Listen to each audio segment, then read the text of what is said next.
and that. And this is week 2 of our beginner air steps, dips, and tricks class for the month of November.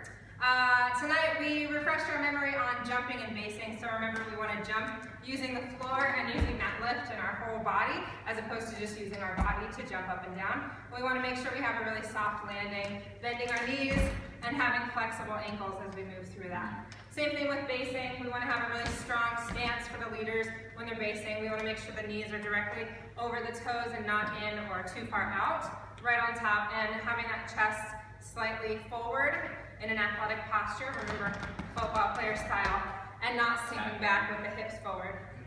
Awesome. So from there, we went right into the frog jump, and we started with baby steps. So if we think about our jitterbug footwork on top of this, with the slow, slow, quick, quick, we could start slow, slow, a rock, step, down. So our down connection, a few things we talked about. We want to create a diamond shape with our feet. So we're both going to be pointing out and having our feet wider apart, making this diamond shape. As we're bringing our upper bodies in towards each other, our follow's right shoulder is coming a little bit towards our leader's right shoulder, so we're in this window as opposed to square right in front of each other. Leaders, as we do that down prep, you're going to think about scooping that left arm underneath, bringing that down and underneath your follow, so that the leader is actually lower than the follow. And we want to think about getting our hand underneath, really underneath her shoulder, rather than sharing the space, right? We don't want her right here, because then she will push off and go that way. We want her to go straight up. Awesome. Leader or follows, we're going to take our left arm and drape it over our leader's shoulder, and make sure that we're connecting through our forearm and our elbow, all the way down, so that when we actually go up with the frog jump, we can push up. So the body shape that the follows are making for the frog jump is the shape of a frog. So we're going to be bringing our knees slightly up towards our chest and our back side up towards the ceiling. So we're going to think about isolating our lower back and our bottom and bringing it up towards the ceiling, making sure that we're not collapsing our chest in. We're keeping our form strong, pushing down with our right arm and our left arm onto our lead and bringing our feet in like this. We can practice this jump on our own with that rock step, going a rock, step, down, up, down.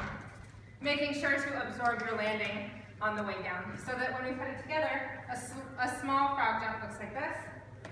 Rock, step, down, up, down.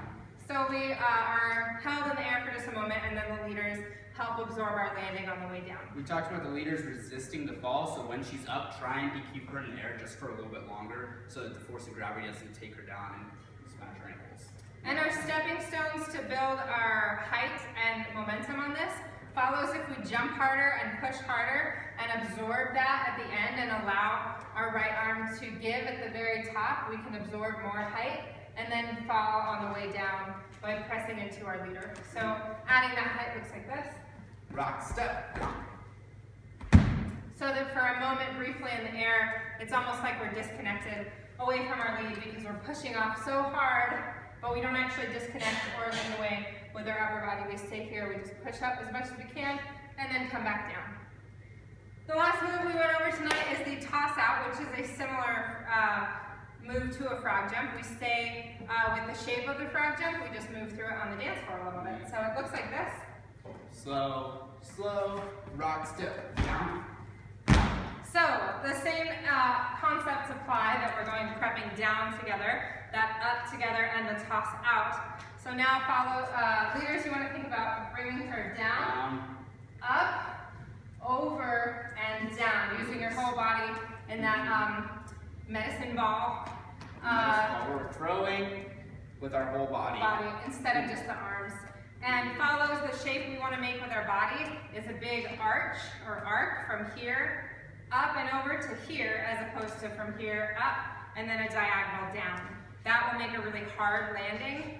We want to think about going up, really pushing off so we explode off of the lead, arc up and fall down. And we want to make sure we keep that frog jump form the whole time, because if we release it, we'll flail in the air and fall or land on one foot really uncomfortably. So again, the toss out looks like this. Slow, slow, rock step, down, up. Push and land. Remember, absorb your landing at the end. We talked about at the end of it, just making a nice, strong connection when she lands right here, so she has something to pull against or to push when she lands to keep balanced. Awesome. Thank you, That's it. guys. Thank you.